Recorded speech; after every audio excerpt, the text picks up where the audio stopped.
Hey everybody, welcome back to the Blockbusters show. I'm Adam Sykes, and we're finally wrapping up this little Jack Frost trilogy we had going on.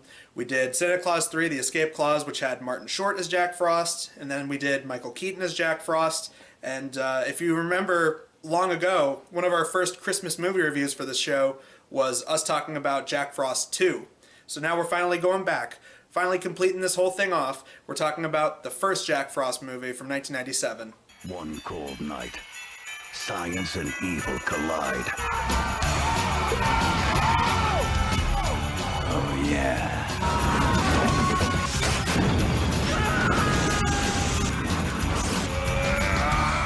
Hell has just frozen over.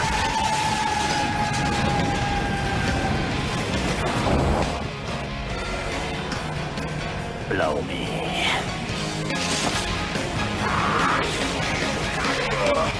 Jack Frost. Look, Ma! I'm a Picasso!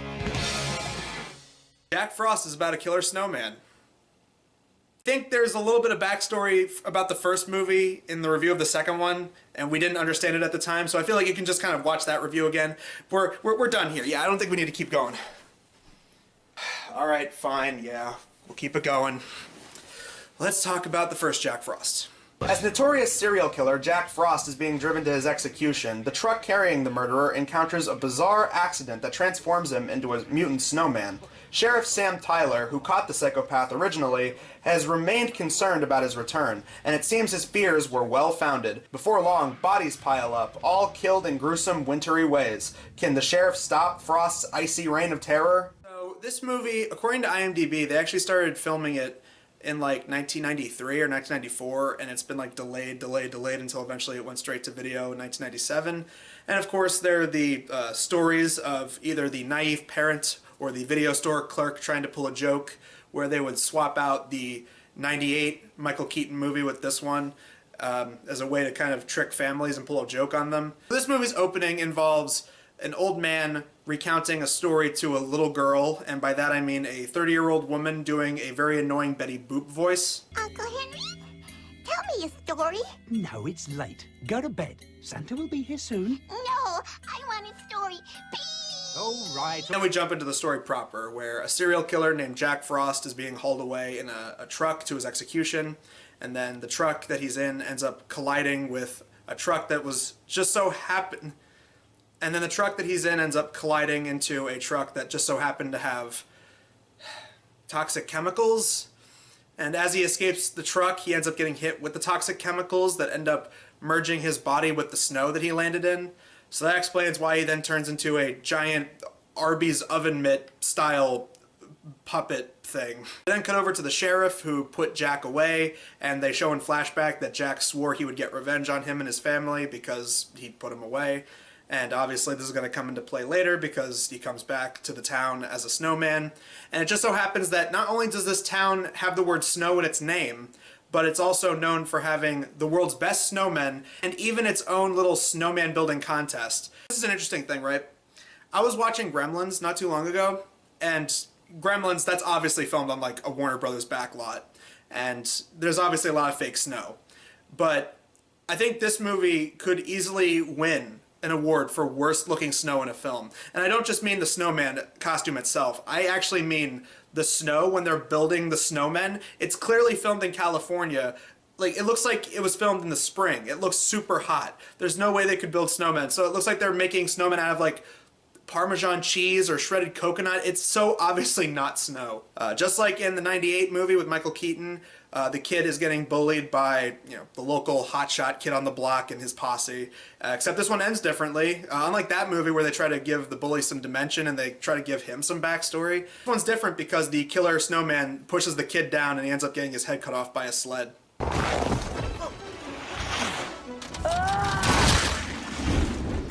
Kid's parents are obviously very upset, and I find it weird that, like, the kid's parents, specifically his dad, is freaking out about this. Rightfully so, and the cops are just like, oh, no, calm down, we'll deal with this tomorrow. It's like, calm down, he just lost his kid. And the kid's sister, played by Shannon Doherty, Nadia from American Pie, her first ever film role, according to IMDb.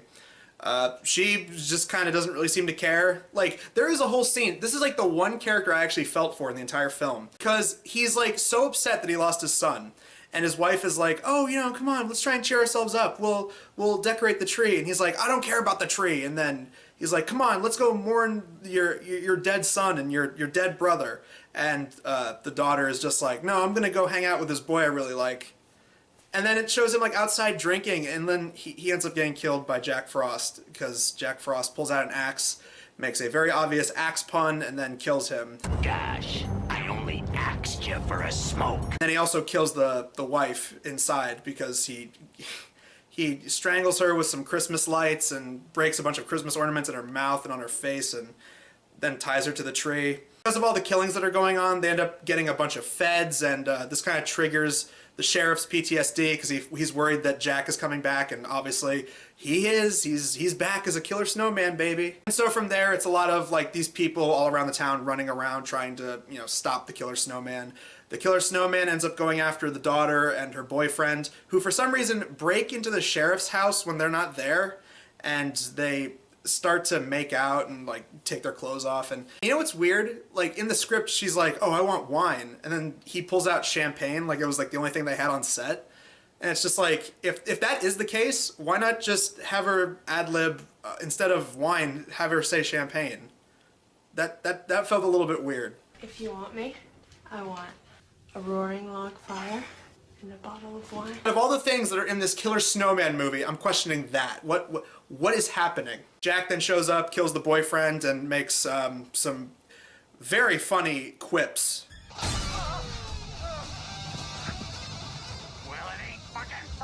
I remember when I saw Ginger Dead Man with Gary Busey, they made a very similar joke. What the hell is that? Well, it sure ain't the Pillsbury fucking dope boy. How many horror comedies, or like just movies in general, have used that "it ain't fucking blank" like as a joke? So Shannon Doherty's in a bathtub upstairs while her boyfriend just got killed by the snowman, and then the snowman ends up in the bathtub and he rapes her with his carrot nose. This kind of thing would eventually go on to inspire the turkey fucking someone in the ass scene from Thanksgiving. Looks like Christmas came a little early this year.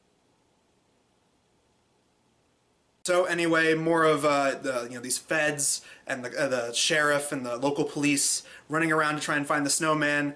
They eventually find out that heat can kill him, so they try to kill him while he's in the sheriff's department by setting off a bunch of gas and then blowing it up. But he just reforms, and one of the few kind of decent effects in the whole film. And they try to kill him by using blow dryers, and it kind of works at first, but then eventually he ends up just reforming again because it got plugs, and they walk too far away from the electrical outlet, and it unplugs itself, and he just reforms. Blow me. I just want to say, I remember a few bad jokes from the second movie. Some of the puns in this are really forced. Don't eat yellow snow. Another thing from our review of the second movie, there was a character in this who got killed, or not really killed. They got injured really bad because Jack Frost used his icicle fangs to bite off his face. So then in the second movie, they literally had him just played by a different actor wearing an eye patch. Now that I had that context for that, that actually is kind of funny. There's also a kill in the movie that's kind of interesting, but they didn't really do much with it, where one of the really up-their-own-ass officers who's like, there's no killer snowman around here, he gets killed by Jack turning into like a snow cream thing and entering his body and like possessing him temporarily, and then he makes the guy vomit him up. It kind of reminded me of the water and sugar guy from Men in Black. But nevertheless, so how do they defeat him? Well, if you remember the review of the second movie that we did, the movie began with him as like AntiFreeze that was buried underground.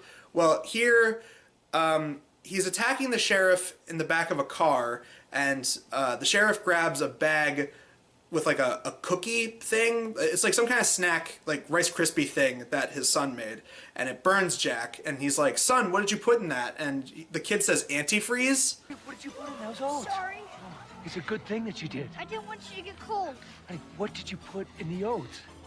AntiFreeze. What kind of parents are not watching their kid to where their kid can get into the antifreeze? and then put it into a baked good for their parent. Like, what the hell? That kid could have potentially killed his own father. Hey, it works in killing Jack, so then they fill up the back of a truck, and the sheriff lures Jack up into a building where I guess it's like a brothel or something, because there's a very brief 80-yard line of a guy saying that he's busy, and then there's a goat sound effect implying that that guy's fucking a goat.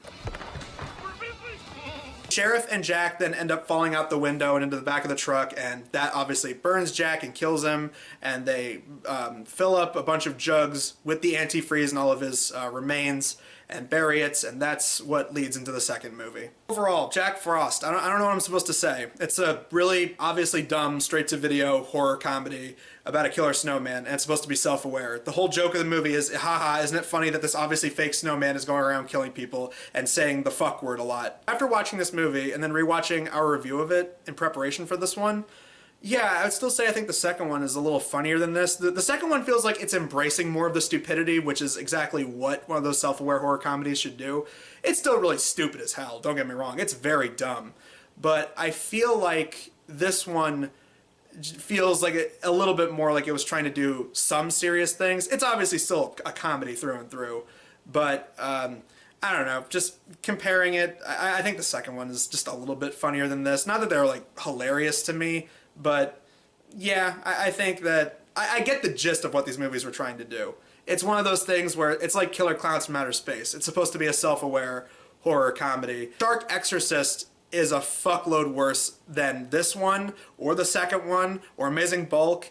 Like, Shark Exorcist and other shit that I've looked at earlier this year, stuff like, you know, Son of the Mask, Garbage Pail Kids, all that kind of crap, I would rather sit through this, because at least this movie is aware that it's stupid and kind of embraces it, versus those movies, like Shark Exorcist especially, which feels like it is like not even trying to be self-aware. It feels like just an utter fucking train wreck. It's weird. There are some movies on Blockbusters show that we've done where it's like movies that are just so incompetent, where it's like they're amazingly bad, like Birdemic, Flying Ryan, Cool Cat. Then you got like just a complete and utter trash that is stuff like Shark Exorcist, Plumbers Don't Wear Ties, Where the Dead Go to Die, you know, all that kind of crap. That sucks. And then you got these movies in between where it's like they're bad, but they know they're bad, and it doesn't really make them any better, but you could certainly do far worse. So yeah, that's Jack Frost. It's stupid, but at least it knows it's stupid. Doesn't really make it all the worth watching, but I mean, if you love like self-aware horror stuff like this,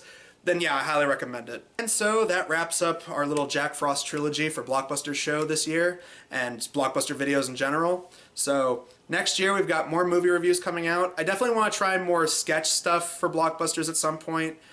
Do some, you know, occasional, you know, just experimental stuff. Like, I definitely want to do another Adam response to bad movie reviews, or maybe even delve into like bad video game reviews and stuff like that. But obviously we're still doing reviews of bad movies here on Blockbusters. I got tons of them lined up for next year, so look forward to those. Until then, guys, I'm Adam Sykes of the Blockbuster Show, and we will see you guys in the next video. Look, Ma! I'm a Picasso!